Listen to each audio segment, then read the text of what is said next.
رحمت کے بھی آ گئے اور عذاب کے فرشتے بھی آگے آپس میں جھگڑنے لگے۔ رحمت کے فرشتوں نے کہا کہ یہ شخص تو توبہ کرتے ہوئے دنیا سے رخصت ہوا ہے، یہ اپنے دل کو اللہ کی طرف متوجہ کرنے کے لیے جا رہا تھا۔ اور عذاب کے فرشتوں نے کہا کہ اس نے تو ابھی تک کوئی نیکی کا کام کیا نہیں ہے۔ تو ایک فرشتہ جو آدمی کے روپ میں ان کے پاس آیا، انہوں نے کہا کہ اچھا ہم اسے اپنا ثالث بنا لیتے ہیں، اور اس نے کہا کہ تم دونوں جو ہے نا زمین کے درمیان فاصلے کو ماپ لو، اور دونوں میں سے جس زمین سے ماپا تو اسے اس زمین کے چھوڑ کے ہجرت کر کے گناہ کے فرشتوں نے اسے اپنے ہاتھوں میں لے لیا کہ اس طرف ہو جاؤ تاکہ اس کی بخشش کا سامان ہو جائے۔ تو اللہ معاف کرنے والے ہیں، ان کے لیے تو کوئی چیز مشکل نہیں ہے، لیکن بندے کو دلیر نہیں ہونا چاہیے، یہ بہت بہت بہت بڑا جرم ہے۔ پھر ساری زندگی اگر کسی سے ہو بھی گیا تو پھر وہ معافیاں تلافیاں کرے گا، اور پھر وہ اس کے بدلے ایسے دین کے کاموں میں اپنے آپ کو لگائے گا کہ پھر وہ سارا اپنا پچھلا پاپ ہے۔ صلی اللہ علیہ وسلم نے فرمایا کہ دنیا کی بربادی اللہ کے نزدیک کم تر اور آسان ہے۔ دنیا بربادی اللہ کی نظر میں قابل برداشت ہے، لیکن ایک مومن کی جان ناحق ضائع ہونا اللہ برداشت نہیں کرتا۔ ایک اور حدیث ہے، خطبہ حجۃ الوداع کے موقع پر آپ نے کہا کہ لوگوں تمہاری جانیں اور تمہارے مال اور تمہاری آبرو تمہارے درمیان اسی طرح حرام ہے جس طرح آج کے دن کی حرمت تمہارے لیے اس مہینے اور شہر میں ہے۔ ایک اور حدیث آپ نے فرمایا کہ میرے بعد تم گمراہ نہ ہو جانا کہ ایک دوسرے کی گردنیں مارنے لو۔ ایک اور سورہ المائدہ کا حکم ہے 32 آیت کہ ایک انسان کا قتل پوری انسانیت کا قتل ہے، ایک انسان کو زندگی دینا تمام انسانیت کو زندگی دینا، یعنی یہ کوئی آسان بات نہیں ہے، بہت بہت بڑی بات۔ اللہ تعالیٰ ہمیں ہدایت عطا فرمائے۔ آپ دیکھ لیں کہ مسلمان کے ہی خون بہانے لگے ہوئے ہیں، کیا ہوگا، کیسے ہم اللہ کے آج جا کے جسٹیفائی کریں گے، تو مسلمان ہی بتائیں گے کہ کیسے جسٹیفائی کریں گے۔ آیت نمبر 94 پہ آ جائیے۔ اب دیکھیں پچھلی آیات میں قتل خطا اور قتل عمد کے احکامات ہم پڑھے تھے، اب آیت 94 میں دارالحرب میں پھنسے ہوئے مسلمانوں کے تحفظ کے حوالے سے ہی اللہ نے مزید ہدایات دی کہ جب کسی علاقے پر حملے کے لیے نکلو تو مزید کیا احتیاط کرنی ہے۔ یا ایھا الذین آمنوا اذا ضربتم فی سبیل اللہ فتبینوا، اے مومنو جب تم اللہ کی راہ میں نکلو جنگ کے لیے تو کسی اقدام سے پہلے اچھی طرح تحقیق کر لیا کرو۔ فتبینوا ولا تقولوا لمن القى الیکم السلام لست مؤمنا، اور جو تمہیں سلام کرے یہ نہ کہا کرو کہ تم مومن نہیں ہو۔ اگر کوئی تمہیں راستے میں سلام کرے تو اسے پہلی نظر میں دشمن جان کر سلوک نہ کرو بلکہ اس کی بات سنو۔ فتبینوا، تحقیق کرو، خاص طور پر اس کے السلام علیکم والے لفظ کو کبھی ہلکا نہیں لو۔ لفظ اس زمانے میں السلام علیکم کا لفظ مسلمان بولتے تھے، مشرکین اور باقی لوگ یہ لفظ استعمال نہیں کرتے تھے۔ اب اگر کوئی اپنی جان بچانے کے لیے ہی السلام علیکم ظاہری طور پر بول رہا ہے، اس کے دل کے چھپے حال کی ٹو لینا اے مسلمانوں تمہارا کام نہیں ہے۔ تم نے السلام علیکم سن لیا، تمہاری اٹھتی ہوئی تلوار کو رک جانا چاہیے۔ حدیث سنیے بخاری کی، اس طرح کے ایک موقع کے حوالے سے مفہوم میں آپ کو سناتی ہوں۔ اسامہ بن زید رضی اللہ عنہ ایک دشمن قبیلے کے شخص سے بھیڑ گئے۔ وہ فرماتے ہیں جب ہم نے اس پر غلبہ پا لیا تو وہ کہنا شروع ہوا لا الہ الا اللہ۔ انصاری تو فوراً ہی رک گیا، لیکن میں نے اسے اپنے برچھے سے قتل کر دیا۔ جب ہم لوٹے آپ کو اس کی خبر ہوئی، آپ نے پوچھا کہ اسامہ کیا اس نے لا الہ الا اللہ کہا اور اس کے باوجود تم نے اسے قتل کر دیا؟ میں نے عرض کیا وہ قتل سے بچنا چاہتا تھا، اس نے کلمہ دل سے نہیں پڑھا تھا۔ آپ بار بار یہی فرماتے رہے کہ کیا تم نے اس کے لا الہ الا اللہ کہنے کے باوجود اسے قتل کر دیا؟ میرے دل میں یہ آرزو پیدا ہوئی کہ کاش میں آج سے پہلے اسلام نہ لایا ہوتا۔ کوئی کسی کے دل کو چیر کر تو نہیں دیکھ سکتا۔ یعنی آپ نے فرمایا اگر تم نے ظاہری اسلام کو نہ مانا تو دلوں میں جھانکنے کا دعویٰ کرو گے، یہ صرف اللہ کا۔ یہ کتنی بات ہے جو آپ صلی اللہ علیہ وسلم نے یہاں پہ بتا دی۔ تو کیا کہا کہ اے لوگوں جو ایمان لائے ہو، اللہ کی راہ میں جنگ کے لیے نکلو، کسی اقدام سے پہلے اچھی طرح تحقیق کر لو۔ اقدام نہیں تلوار اٹھانے سے پہلے، کہ جو تمہیں سلام کرے یہ نہ کہہ دیا کرو لست مؤمنا کہ تم مومن نہیں ہے۔ تبتغون عرض الحیات الدنیا وعند اللہ مغانم کثیرہ، تم دنیا کی زندگی کا سامان چاہتے ہو تو اللہ کے پاس بہت سامان غنیمت ہے۔ اب یہاں اللہ انسانی کمزوری کی نشاندہی کر رہے ہیں کہ تم دنیاوی فائدے مال غنیمت کی وجہ سے کہیں انصاف اور تحقیق سے غفلت میں نہ آ جاؤ۔ جہاد کا اصل مقصد اللہ کی رضا ہے، لیکن میدان جنگ میں مال غنیمت ایک فطری آزمائش بن جاتا ہے، یہ نیچرل چیز ہے۔ اللہ کہہ رہے ہیں مال غنیمت کی وجہ سے کسی شخص کے ایمان کا انکار نہ کرو، کیونکہ تم یہ جنگ فتوحات حاصل کرنے اور مال غنیمت جمع کرنے کے لیے نہیں لڑ رہے بلکہ مظلوم مسلمانوں کو ظالموں کے پنجے سے چھڑانے کے لیے لڑ رہے ہو۔ اللہ کے پاس تمہارے لیے غنیمت کے بڑے بڑے ذخیرے ہیں، وہ عنقریب تمہیں حاصل ہو جائیں گے۔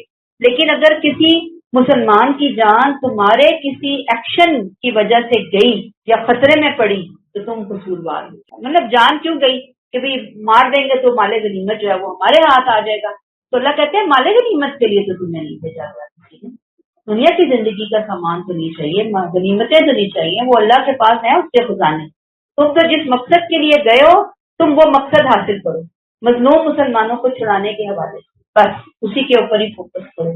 فرمایا کذالک کنتم من قبل فمن اللہ علیکم فتبینوا، تم میں سے بہت سے بھی پہلے ایسے ہیں جو ودن بریکٹ اپنا ایمان چھپائے رہنے پر مجبور تھے، مگر اللہ نے تم پر احسان کیا، ودن بریکٹ آئے گا تمہیں ایک ریاست فراہم کی بریکٹ کلوز، اس لیے تحقیق کر لیا کرو، تم لوگوں میں آلریڈی پہلے ہی ایسے بہت سے ہیں جو اپنا ایمان چھپانے پر مجبور ہیں۔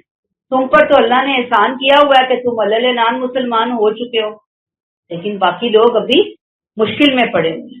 تو یہ بات مسلمانوں کو بھولنی نہیں چاہیے کہ کل تک تمہارا بھی یہی حال تھا، کہ آج انہی مظلوموں کی طرح، جسے مظلوم جو ہے وہ کفار کے نرغے میں ہیں، وہ اپنے ایمان کو چھپا کر بیٹھے ہوئے ہیں، کل تک تم بھی ایسے ہی تھے۔ اللہ نے تم پر احسان کیا، دارالاسلام کی آزاد اور کھلی فضا اللہ نے تمہیں دی، تمہیں ایک شناخت دی مسلمانوں کی، ایک مسلمانوں کا نام دیا، ایک مسلمانوں کے جھنڈے تلے تم کھڑے ہوئے، تمہاری ایک جماعت بن گئی، تمہیں قوت دی۔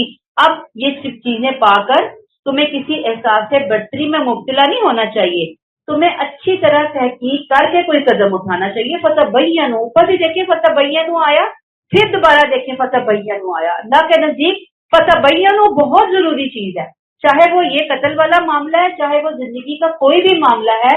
ایون آپ دیکھیں نا، اسی لیے ہمیں کہا نا کہ بدگمانی سے بچو، تو بدگمانی بھی کیوں ہوتی ہے؟ فتبینوا جہاں صحیح طریقے سے نہیں ہوتا، فتبینوا کے بغیر ہمیں کسی بھی معاملے میں دوسرے کے حوالے سے کوئی رائے رکھنے کی بھی اجازت نہیں ہے۔ تحقیق کرو، دیکھو بات کیا ہے، صحیح کیا ہے، غلط کیا ہے۔ اب یہ فتبینوا کی جو ڈیفینیشن ہے نا، ہم سب اپنے آپ کو اس کے اوپر رکھتے ہیں، ہم کتنا فیصد اس کے اوپر عمل کرتے ہیں فتبینوا کے اوپر؟ ہمیں تو جو سنی سنائی باتیں بتا رہا ہوتا ہے، دکھا رہا ہوتا ہے، میڈیا دکھا رہا ہوتا ہے، ہم پیچھے پیچھے چل رہے ہوتے ہیں۔ ان اللہ کان بما تعملون خبیرا، اللہ خوب جانتا ہے جو کچھ تم کرتے ہو۔ اگر کسی نے اس معاملے میں ذرا بھی لاپرواہی کی یا سستی کی یا مال غنیمت کی لالچ میں کسی مسلمان کو قتل کر دیا، تو یاد رکھو کہ اللہ تمہارے ہر عمل سے باخبر ہے۔ اب خلاصہ کیا ہے پوری بات کا، کہ مومن کی جان کے احترام کی آخری حد بتا دی گئی ہے، کہ جنگ کی حالت میں اگر کوئی سلام کرے، کلمہ پڑھ دے، تو مسلمان تلوار روک کر کھڑا ہو جائے۔ جنگ کے ہنگامی حالت میں اس طرح کی تحقیق بہت مشکل کام ہے، اور یہ بھی اندیشہ ہے کہ دشمن اس سے فائدہ بھی اٹھا سکتا ہے۔ لیکن اسلامی غزوات میں یاد رکھیے، آپ صلی اللہ علیہ وسلم اور اللہ کی اس ہدایت کی، یعنی اللہ کی جو ہدایت اللہ نے دی اور آپ صلی اللہ علیہ وسلم نے دی، بہت زیادہ اس کی پابندی کی گئی۔ ایک غزوے کی بات ابھی ہم نے اوپر پڑھی کہ کس طرح صحابی سے بے احتیاطی ہوئی، کہ آپ صلی اللہ علیہ وسلم نے کیسے ان کو تنبیہ کی کہ سننے والوں کے دل دہل گئے۔ تو اصل مقصود اسلامی غزوات سے مال غنیمت جمع کرنا، ملکوں کو فتح کرنا نہیں ہے، بلکہ مظلوم مسلمانوں کو کفار کے پنجے سے چھڑانا، جو میں نے ابھی آپ کو بتایا۔ اصل مقصود تو یہ تھا، تو اس کے لیے ہر خطرہ گوارا کیا جا سکتا ہے۔ خطرہ کیا؟ کہ ہم تلوار ہٹائیں گے تو وہ اوپر سے ہم پہ اٹیک کر دیں گے، خطرہ ہی تھا نا۔ تو کہا کہ یہ گوارا کرو گے، لیکن یہ بات گوارا نہیں کرو گے کہ کسی مسلمان کی جان خطرے میں پڑے۔ اب یہاں اس سبق کا لیسن فتبینوا ہی ہے، 2 دفعہ آیا ہے، بہت اہم لفظ ہے۔ آج ہم نے اس فتبینوا کی بے انتہا کمی ہے۔ عام بات ہے بلا تحقیق چیزیں پھیلانا، بلا تحقیق چیزیں لینا، اور میڈیا تو اپنی ریٹنگ کے لیے، پیسے کمانے کے لیے وہ کیا کرتا ہے؟ وہ وہی چورن بیچتا ہے جو کہ عوام میں مقبول ہوتا ہے۔ انہیں کوئی پرواہ نہیں ہوتی کہ صحیح کیا ہے اور غلط کیا ہے، وہ فیصلہ انہوں نے نہیں کرنا، وہ فیصلہ میں نے اور آپ نے کرنا ہے۔ تو اللہ تعالیٰ ہمیں توفیق دے کہ ہم زندگی کے معاملے میں محتاط رویے اختیار کریں، خاص طور پر جب کیا ہو، کسی کی جان، مال، عزت، آبرو اس چیز میں انوالو۔ اچھا جی چلیں آگے چلتے ہیں آیت 95. لا يستوي القاعدون من المؤمنين غير أولي الضرر والمجاهدون في سبيل الله بأموالهم وأنفسهم. اس جنگ کے لیے نکلو اس لیے کہ بریکٹ میں آئے گا یہ بریکٹ کلوز. مسلمانوں میں سے وہ لوگ جو بغیر کسی معذوری کے گھروں میں بیٹھے رہتے ہیں اور وہ جو اپنے مال و جان کے ساتھ اللہ کے راستے میں جہاد کرتے ہیں دونوں برابر نہیں ہیں. فضل اللہ المجاہدین باموالہم وانفسہم علی القاعدین درجہ. اللہ نے بیٹھنے والوں پر اپنے جان و مال سے جہاد کرنے والوں کو ایک درجہ فضیلت دی. بریکٹ اس میں شبہ نہیں بریکٹ تو فکلاً وعد اللہ الحسنی. ان میں سے ہر ایک کے لیے اللہ نے بھلائی کا وعدہ فرمایا. وفضل اللہ المجاہدین علی القاعدین اجرا عظیما. مگر اللہ نے جہاد کرنے والوں کو بیٹھ رہنے والوں پر ایک اجر عظیم کی فضیلت دی ہے. اب یہ جو آیت ہے اس میں مظلوم مسلمانوں کی مدد کے لیے جہاد کی ترغیب، لیکن اس وقت چونکہ نفیر عام کا اعلان نہیں ہوا تھا، موقع نہیں تھا، اس لیے وضاحت کر دی گئی کہ اس کی حیثیت ایک درجہ فضیلت. سچے مسلمان اگر کسی عذر معقول کے بغیر اس کے لیے نہیں اٹھیں گے، یعنی کہ اعلان عام نہیں ہوا، تو اب اپیل کی جا رہی ہے کہ آؤ جہاد میں شامل ہو جاؤ. اب اگر کوئی نہیں اٹھتا، سچے مسلمان ہیں لیکن وہ نہیں جا پا رہے، کب تک کی بات ہے؟ جب تک کہ لازم نہیں ہوا. تو جہاد کے اجر عظیم سے یقیناً محروم رہیں گے، لیکن اللہ کا وعدہ ان سے بھی اچھا ہے کیونکہ وہ جہاد سے جی چرانے والے منافق نہیں. انہیں اپنے اخلاص اور حسن عمل کا اجر ضرور ملے گا، لیکن مجاہدین کا درجہ بہت اونچا ہے، ان کے لیے اللہ کے ہاں اجر عظیم ہے. آئیے الفاظ کو دیکھتے ہیں. لا يستوي القاعدون من المؤمنین غیر اولی الضرر. لا يستوي برابر نہیں ہو سکتے. مراد اللہ کے ہاں درجہ بندی ہے ایمان میں، قربانی میں، کوششوں میں. اللہ کے ہاں درجات کے اعتبار سے دو طرح کے لوگ ہیں. ایک القاعدون من المؤمنین غیر اولی الضرر، بغیر کسی معذوری کے گھروں میں بیٹھے رہنے والے، کوئی ان کے پاس بہانہ نہیں ہے، گھر بیٹھ گئے. دوسرا والمجاہدون فی سبیل اللہ باموالہم وانفسہم، جو اپنے جان اور مال کے ساتھ اللہ کے راستے میں جہاد کرتے ہیں. یہ دو لوگ ہو گئے، دو کیٹیگریز ہو گئی. اللہ نے کیا کہا؟ فضل اللہ المجاہدین باموالہم وانفسہم علی القاعدین درجہ. جہاد کرنے والوں کو ایک درجہ اللہ نے فضیلت دی. کن پر؟ بیٹھ رہنے والوں پر. وَكُلًّا وَعَدَ اللَّهُ الْحُسْنَى، اگرچہ بھلائی کا وعدہ تو دونوں سے ہی ہے. اللہ نے دونوں کو کے لیے اپنی پسندیدگی کا اظہار کیا، تعریف کی، حوصلہ افزائی فرمائی. لیکن یہاں پہ یہ ذہن میں رہے، حالات و واقعات کو ذہن میں رکھ کر کہ ابھی اعلان عام والی بات نہیں تھی. اور دوسرا کہ جو بیٹھ رہے تھے وہ سچے مخلص مومن تھے، لیکن اپنی کسی مجبوری کی وجہ سے کیونکہ فرض نہیں تھا ابھی تک تو وہ نہیں نکلے. تو اللہ نے کہا کوئی بات نہیں، آپ کے لیے اپنی نیکیوں کا اجر ہے، لیکن جو نکلے ہیں قربانی دے کر ان کا اجر آپ لوگ سے زیادہ ہے. وفضل اللہ المجاہدین علی القاعدین اجرا عظیما. اللہ نے اجر عظیم کی فضیلت دی. کس کو؟ جہاد کرنے والوں کو، بیٹھ رہنے والوں پر. اجرا عظیما، یہ عام اجر نہیں ہے، بڑا اجر ہے، خاص اجر ہے. اور اجر عظیمہ وہاں آتا ہے جہاں کام مشکل ہو، راستہ تنہا ہو اور نیت اللہ کی رضا ہو. تو ہمارے لیے اس میں سے سبق کیا ہے؟ ٹیک اویز لے لیجئے کہ ایمان والے دو قسم کے لوگ ہوتے ہیں. نمبر 1 جو کہ فرائض کی ادائیگی تک محدود رکھتے ہیں خود کو، پرہیزگار ہوتے ہیں، نیک ہوتے ہیں، نمازیں پڑھتے ہیں، قرآن پڑھتے ہیں، اللہ اللہ کرتے ہیں، روزے رکھتے ہیں، لیکن گھروں سے باہر نہیں نکلتے، اپنے کمفرٹ زون سے باہر نہیں نکلتے، بس اللہ اللہ کرنے والے ہوتے ہیں. اور دوسرے وہ جو نہ صرف یہ کہ خود دین پر عمل کرتے ہیں بلکہ وہ دوسروں کو بھی اس طرف بلانے والے ہوتے ہیں، اللہ کی راہ میں جہاد کرنے والے، خود سیکھ کر دوسروں کو سکھانے والے، اس راستے پر لوگوں کو لگانے والے، سخت محنت کرنے والے. تو یہ دو کیٹیگریز ہوگی.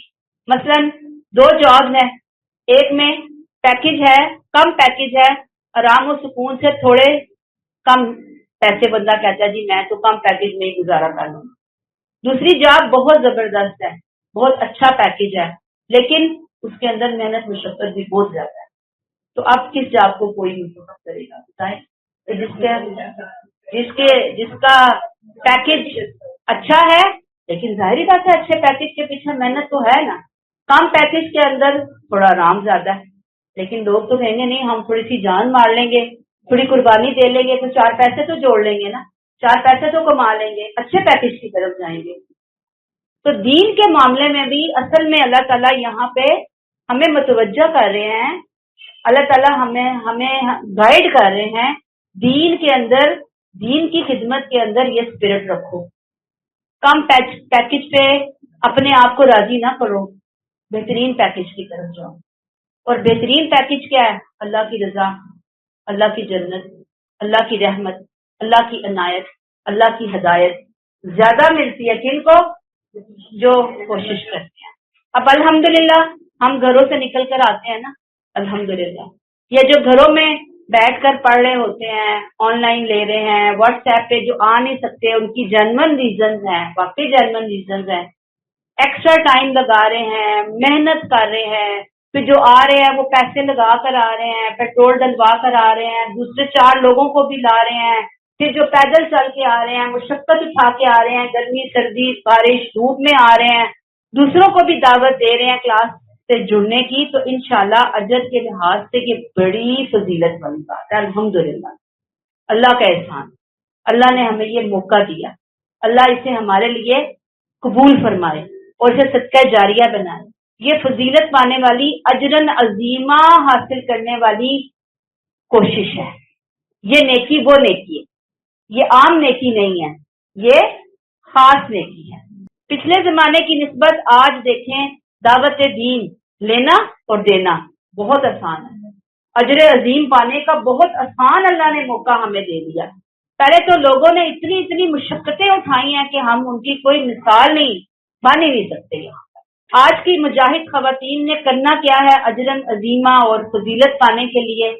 میرے اور آپ کے کرنے کا کام کہ محنت مشقت لگا کے ہم قرآن سمجھیں اور ہم دوسروں کو بھی قرآن سے جوڑیں, اپنا تھوڑا ٹائم لگائیں, اپنی تھوڑی انرجی لگائیں. دیکھیں نا ہم قرآن کلاس کے لیے, درس قرآن کے لیے لوگوں کے گھروں میں جاتے ہیں, ان کو انوائٹ کر کے نکل رہے ہیں نا, گھروں سے باہر جا رہے ہیں, ان کو بتا رہے ہیں, انہیں مائل کرنے کی کوشش کر رہے ہیں. تو یہ بہت اجرن عظیمہ پانے والی کوشش ہے. دوسری بات جو ہم نے کرنی ہے, آنے والی نسلوں کے ایمان کی حفاظت کے لیے بند باندھنے والا کام ہے یہ اجرن عظیمہ والا. یہ عام کام نہیں ہے, خود کو لگانا, دوسروں کو جوڑنا, یہ اپنی آنے والی نسلوں کی ایمان کی حفاظت کا کام ہے. یہ بہت اجر کی بات ہے, اس کو لائٹ مت لیں, اس کو بہت اسپرٹ کے ساتھ, بہت شوق کے ساتھ, بہت دعاؤں کے ساتھ, بہت تمناؤں کے ساتھ. اللہ کسی کی کوشش کو ضائع نہیں کرتا. میں نے اجر نہیں دینا, ہم میں سے کسی نے اجر نہیں دینا, ہم نے کوئی میڈل نہیں دے دینا, ہم نے ان کو کوئی زیادہ کوئی انعام نہیں دے دینا. لیکن اللہ جس نے یہاں پہ کہہ دیا فضل اللہ المجاہدین علی القاعدین اجرا عظیما, یہ آپ نے اس ٹکڑے کے اوپر عمل کر لیا الحمدللہ. اور یہ ٹکڑا بہت بڑا ٹکڑا ہے عمل کے اعتبار سے. اور پھر یہ کہ سوشل میڈیا, اداروں میں دین کا دفاع کرنا, اپنے کمفرٹ زون سے نکلنا. کمفرٹ زون میں رہ کر تو بہت آسان ہے نا, تھکن نیند قربان کر کے, تھکن کے ساتھ مزاحمت سہ کر یہ نکل کر آنا, یہ بھی جہاد ہے آج کے زمانے کا, اور یہ خواتین کا جہاد ہے. آج بھی دنیا واقعی میدان جنگ ہے. فرق صرف یہ ہے کہ آج جہاد قرآن کو ہاتھ میں لے کر کرنا ہے, نہ کہ تلوار سے. آج ہم نے تلواروں سے جہاد نہیں کرنا, قرآن کو پکڑ لینا ہے, قرآن کو اٹھا لینا ہے. بس قرآن کے لیے کیا کر جانا ہے, ہم نے کیا کر گزرنا ہے, ہم نے یہ کرنے والی بات ہے. یاد رکھیے کہ یہ جو اللہ نے کہا نا فضل اللہ فضل, یہ فضیلتیں آرام سے بیٹھے بٹھائے گھروں میں ہاتھ نہیں آتی. یہ گرمی سردی دھوپ چھاؤں پیدل یہ برداشت کیے بغیر ہاتھ نہیں آتی. اس زمانے میں آپ صحابہ کرام کو دیکھیں, بعد کے اسکالرس کو دیکھیں, جنہوں نے کچھ کمایا ہے تو مشقتوں سے کمایا ہے, یہ نہیں کہ ذرا سا کوئی بہانہ آیا تو جان چھڑا لے کہ چھوڑیں جی کیا کرنا, جا کے گھر ہی رہتے ہیں, ہے نا, ہم واٹس ایپ پہ سن لیں گے. یہ علیحدہ بات ہے, ایک جینون ریزن ہے اور ایک اپنی بنائی ہوئی عذر بہانہ ہے. تو ہم میں سے خود ہم نے دیکھنا ہے کہ ہم نے وہ فضیلت لینی ہے یا ہم نے وہ فضیلت نہیں لینی. ایک اور اہم بات یہاں جو ہمیں سیکھنی ہے کہ میں نے کہا نا کہ خواتین نے کچھ کرنا ہے, جہاد ہے یہ ہمارا، قرآن کو تھام کر نکلنا، اپنے کمفرٹ زون سے باہر نکلنا۔ تو اعتدال بہت ضروری ہے۔ اگر کبھی خدا نہ خواستہ باقی رشتوں کے حقوق کی ادائیگی اور دین کی خدمت کے معاملے میں حقیقی ٹکراؤ ہو جائے گی کہ آپ کے پاس چارہ ہی نہیں ہے، آپ کے پاس سیکنڈ آپشن ہی کوئی نہیں ہے، یا آپ قرآن کلاس کو لیں گے یا اس وقت آپ کسی انتہائی اپنے بیمار مجبور مریض کو، اپنے گھر میں آپ کے مریض ہے یا کوئی ایسی آپ کی توجہ کا محتاج ہے کہ اگر آپ نے اس وقت نہ دیکھا تو پھر مشکل ہو جائے گی، اور کوئی اور آپ کے علاوہ دیکھنے والا بھی نہیں ہے، تو پھر فرض پہلے ہے، پھر یہ قرآن کی خدمت، قرآن سیکھنا پھر یہ نفل میں چلا جائے گا، کیونکہ اس وقت آپ کی اس کو شدید ضرورت ہے۔ یہ بات دیکھنے والی ہے، سوچنے والی ہے۔ فرض کو چھوڑ کر پھر اس طرف نہیں آنا، لیکن یہ سچویشن تو کبھی کہیں مدتوں میں آتی ہے نا، انگلیوں پہ گنی جا سکتی ہے، لیکن ہم تو ذرا میں دیکھ لیں کہ کتنے ڈھیلے ہیں بعض معاملات کے اندر۔ مثلا آپ دیکھیں کہ گھر میں ساس بیمار ہے، بہت زیادہ بیمار ہے، ان کی کوئی لک آفٹر کرنے والا نہیں ہے، کوئی اور مطلب کوئی اور آپ کے پاس آپشن ہی نہیں ہے نا، تو پھر آپ ان کو اکیلا چھوڑ کر قرآن کلاس کے لیے نہیں جائیں گے، پھر آپ درس کے لیے نہیں جائیں گے کہ نہیں میں تو جا رہی ہوں گھر میں ان کو لاک کر کے۔ کیسے جا رہی ہیں آپ لاک کر کے؟ آپ کی وہ ذمہ داری ہے۔ تو اس وقت ان کو دیکھنا ہے، پھر گھر میں بیٹھ کے کوشش کریں گے کہ جی واٹس ایپ پہ، یوٹیوب پہ ہم لیکچر سنیں، گھر سے بیٹھ کے ہم کوئی جو ان کی موجودگی میں ہی ہم کچھ کر سکتے ہیں۔ لیکن اگر آپ کے پاس سیکنڈ آپشن ہے، آپ اپنے گھر میں، بچہ سمجھدار ہے، آپ ایسی طبیعت نہیں ہے، کنڈیشن نہیں ہے کہ جو ہاتھوں میں ہی آ جائے وہ منٹوں میں، اگر آپ سمجھتے ہیں کہ بچے کے حوالے کر کے میں گھنٹے کے لیے نکل سکتی ہوں تو آپ آ سکتے ہیں۔ میرا کہنے کا مطلب یہ اعتدال، یہ بہت زیادہ ضروری ہے۔ پھر اگلی آیت اسی آیت کا حصہ ہے پیچھے سے نا، اللہ نے کہا نا فضیلت اور درجات کی بلندی ہے، اور کیا ہے ان لوگوں کے لیے اور ہم سب کے لیے انشاءاللہ، اللہ قبول و منظور فرمائے۔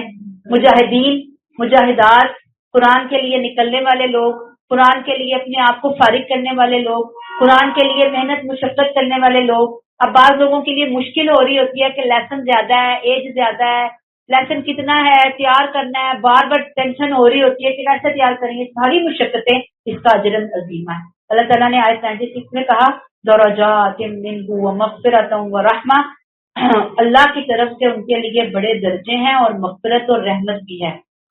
درجات کا وعدہ انہی لوگوں کے لیے ہے، کن کے لیے؟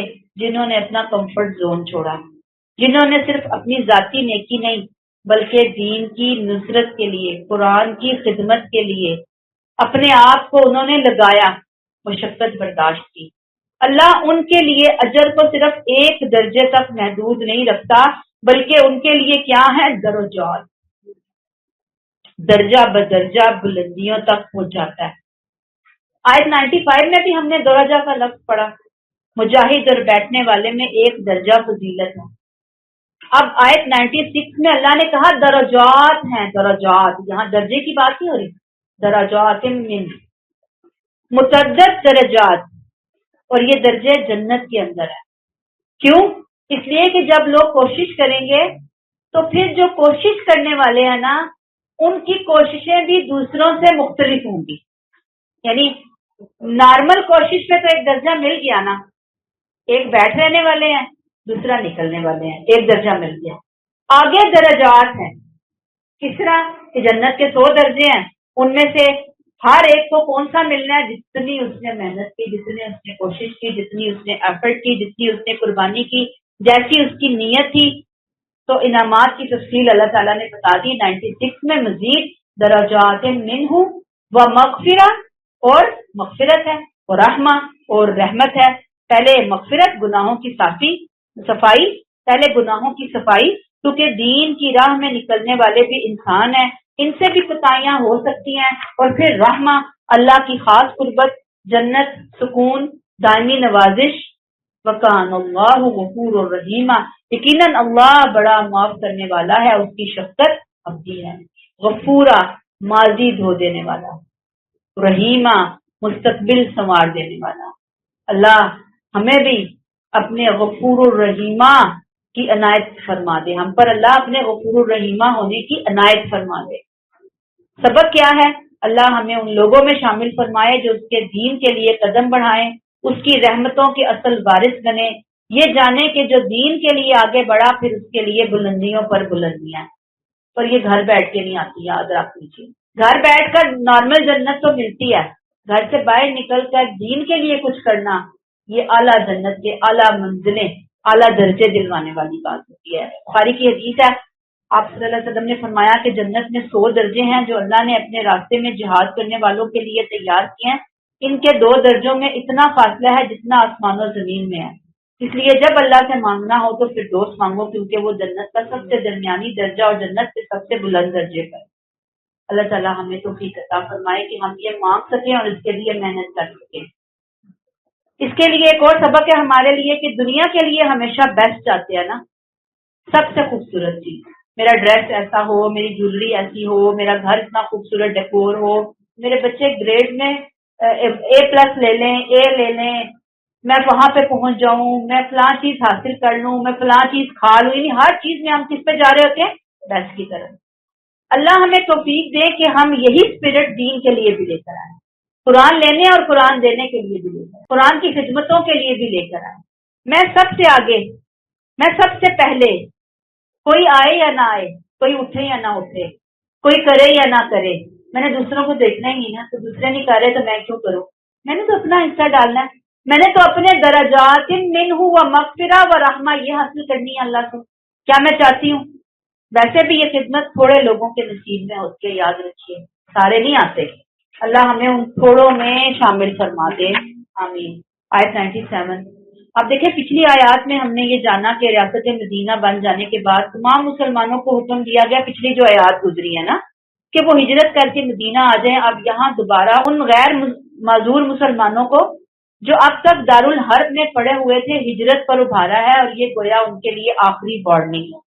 اللہ تعالیٰ فرماتے ہیں ان الذین توفاہم الملائکۃ ظالمی انفسہم قالوا فیم کنتم، اس موقع پر بھی جو لوگ ان بستیوں سے نکلنے کے لیے تیار نہیں ہیں جہاں انہیں دین کے لیے ستایا جا رہا ہے، تو اے پیغمبر صلی اللہ علیہ وسلم ان کو بتا دیجیے کہ جن لوگوں کی جان فرشتے اس حال میں قبض کریں کہ وہ اپنی جان پر ظلم کر رہے تھے، کیسے؟ اپنے ایمان کو خطرے میں ڈال کر، ان سے پوچھئے کہ تم کس حال میں پڑے رہے؟ قالوا كنا مستضعفين في الارض، وہ کہیں گے ہم تو اس ملک میں بالکل بے بس۔ قالوا الم تكن ارض الله واسعة فتهاجروا فيها، فرشتے ان سے کہیں گے غلط، کیا اللہ کی زمین وسیع نہیں تھی کہ تم اس میں ہجرت کر جاتے؟ فاولئک مأواہم جہنم، سو یہی لوگ ہیں جن کا ٹھکانہ جہنم ہے، وساءت مصیرا، اور جو بہت ہی برا ٹھکانہ ہے۔ اس بات کا آغاز اس طرح کیا گیا کہ جو لوگ اسلام کا دعویٰ کرنے کے باوجود بغیر کسی شدید مجبوری اور عذر شرعی کے ابھی تک اپنے ایمان کو خطرے میں ڈال کر دارالکفر میں پڑے ہوئے ہیں، اس حالت میں ان کی موت آئی تو فرشتے ان سے پوچھیں گے کہ تم کدھر تھے بھائی؟ وہ کہیں گے ہم تو بڑے بے بس اور مجبور تھے۔ فرشتے کہیں گے کہ اللہ کی زمین میں کوئی جگہ نہیں تھی جہاں تم چلے جاتے، ہجرت کرتے، اپنے ایمان کو محفوظ کرتے؟ اللہ کہتے ہیں ایسے لوگوں کا پھر ٹھکانہ جہنم ہے، اور بہت برا ٹھکانہ ہے۔ اب یہ جو فرشتوں کا سوال ہے نا، قالوا فیما کنتم، یاد رکھیے کہ یہ فرشتے کوئی ان سے معلومات نہیں کلیکٹ کر رہے، بلکہ یہ ملامت اور حجت قائم کرنے کے لیے ہے۔ تو آگے سے ظالم کہتے ہیں ہم تو بے بس تھے، کمزور تھے، لیکن ان کا یہ بہانہ رد کر دیا جائے گا۔ جو طاقت رکھنے کے باوجود ہجرت نہیں کر رہے وہ اللہ کی نظر میں معذور نہیں۔ کیا کہا؟ قالوا الم تکن ارض اللہ واسعہ فتہاجروا فیہا، کیوں زمین نہیں تمہیں نظر آئی اللہ کی اتنی وسیع؟ جاتے نا، ہجرت کرتے، نکلتے۔ فاولئک مأواہم جہنم وساءت مصیرا، ایسے لوگوں کا ٹھکانہ جہنم بہت برا ٹھکانہ۔ تو سبق کیا ہے اس میں ہمارے لیے کہ اگر کسی جگہ مسلمانوں کو اپنے دین پر عمل کرنے کی آزادی نہ ہو، ان کو اس ملک سے نکلنے کا راستہ مل رہا ہو، اور ارد گرد ان کے کوئی ایسا ملک بھی موجود ہو جہاں وہ جا کر اپنے دین پر کم پیکج کے ساتھ بھی عمل کر سکتے ہوں، بات ہے کم پیکج کی، اور وہ ریاست ان کے خیر مقدم کے لیے بھی تیار ہو، تو ایسے مسلمانوں پر لازم ہے کہ اس جگہ سے ہجرت کر جائیں، کیونکہ اگر اسی حالت میں ایمان اور عمل صالح کو خطرے میں ڈالتے ہو تو پھر اگر اس حالت میں موت آ گئی تو پھر سخت پکڑ ہوگی۔ پکڑ کتنی سخت ہے؟ مأواہم جہنم، ساتھ مصیرا۔ اگلی آیت اسی کے ساتھ ہی حصہ ہے الا المستضعفین من الرجال والنساء والولدان لا يستطيعون حیلۃ ولا يهتدون سبیلا۔ ہاں، وہ مرد، عورتیں اور بچے جو واقعی بے بس ہیں، جو نہ تو ود ان بریکٹ اسلام پر عمل کرنے کی بریکٹ کلوز کوئی تدبیر کر سکتے ہیں اور نہ ہجرت کا راستہ پاتے ہیں۔ یعنی پچھلی 97 والے لوگ بغیر عذر کے ہجرت ہی نہیں کرتے، جان بوجھ کر ظلم و کفر کے ماحول میں رہتے ہیں، اپنے بچوں کو بھی وہیں رکھتے ہیں، پھر بچے بھی بگڑتے ہیں، پھر نسلیں بھی بگڑتی ہیں، کوئی گوروں سے شادی کر رہا ہے تو کوئی عیسائیوں سے شادی کر رہا ہے تو کوئی سکھوں سے شادی کر رہا ہے تو کوئی ہندوؤں کے پیچھے جا رہا ہے، تو یہ پکڑ نہیں ہوئے گی مسلمانوں کی؟ جو اپنے کس طرح کے ماحول میں تم رہے، تم تو وہاں سے موو کر سکتے تھے، کیوں اپنے ایمان کو خطرے میں ڈالا؟ اچھا، اب 98 میں حقیقی معذور لوگوں کا بیان، الا المستضعفین۔ اللہ کی رحمت کی وضاحت، ہر شخص ایک جیسا نہیں ہوتا، لہذا اللہ نے ہر ایک سے ایک جیسا مطالبہ بھی نہیں کیا۔ ان لوگوں کو مورد الزام نہیں ٹھہرایا جاتا جو واقعی مجبور ہوں۔ اب مجبوروں میں کون کون آئے گا؟ الا المستضعفین، کمزور، من الرجال، مرد۔ یہ کون سے کمزور ہیں؟ جسمانی کمزور ہیں، ذہنی کمزور ہیں، والنساء، کمزور عورتیں، بے سہارا عورتیں ہجرت نہیں کرتے، عورت کی مشکل ہے عورت کے لیے ہجرت کرنا بھی اس طرح، والولدان، بچے بھی کمزور اور بے بس ہوتے ہیں، لا یستطیعون حیلہ، یہ اسلام پر عمل کرنے کی کوئی تدبیر نہیں کر رہے، ولا یہتدون سبیلا، نہ ہجرت کا کوئی راستہ ہے ان کے لیے، بظاہر سارے راستے بند ہیں، تو ظاہری بات ہے کہ ایسے لوگ اللہ کے نزدیک بری الذمہ ہیں۔ آگے 99 اسی کا حصہ ہے۔ 98 میں بے بسوں کی ہجرت نہ کرنے کا ذکر ہے، اب انہیں کی تفصیل 98 والوں کی مزید تفصیل ہے 99 میں۔ اللہ فرماتے ہیں فَأُولَٰئِکَ عَسَى اللَّهُ أَن يَعْفُوَ عَنْهُمْ، ان کے لیے توقع ہے کہ اللہ ان سے درگزر فرمائے گا، فَكَانَ اللَّهُ عَفُوًّا غَفُورًا، اللہ یقیناً معاف کرنے والا اور درگزر کرنے والا ہے۔ اللہ اس آیت میں ان کے حالات، نیتوں اور بے بسیوں کو دیکھتے ہوئے فیصلہ فرما رہے ہیں۔ فَأُولَٰئِکَ عَسَى اللَّهُ، عَسَى عربی میں امید کے لیے آتا ہے، لیکن جب اللہ اسے استعمال کرتے ہیں تو یہ امید کے لیے نہیں آتا بلکہ رحمت کی ضمانت کے لیے آتا ہے۔ امید ہے کہ اللہ کے ہاں کمزور بے بس بندہ جو واقعی مجبور ہے وہ اللہ کی نظر میں بہت قیمتی ہے۔ وَكَانَ اللَّهُ عَفُوًّا غَفُورًا، اللہ یقیناً معاف کرنے والا اور درگزر کرنے والا ہے، وہ جو سزا دینے کی طاقت کے باوجود معاف کر دے۔ عفو، غفور، وہ جو بار بار معاف کرے، خطاؤں کو ڈھانپ دے۔ گویا اللہ فرما رہے ہیں کہ میں غالب ہو کر بھی تمہاری کمزوریوں پر تمہیں معاف کرنے والا ہوں۔ اللہ ہمیں بھی ان بندوں میں شامل کر دے جن سے اللہ درگزر کرتا ہے اور جنہیں اللہ اپنی مغفرت کی چادر اڑا دیتا ہے۔ آمین۔ یہاں پہ روک لیتے ہیں۔ سبحانک اللہم و بحمدک، نشہد ان لا الہ الا انت، نستغفرک و نتوب الیک۔ السلام علیکم ورحمۃ اللہ وبرکاتہ۔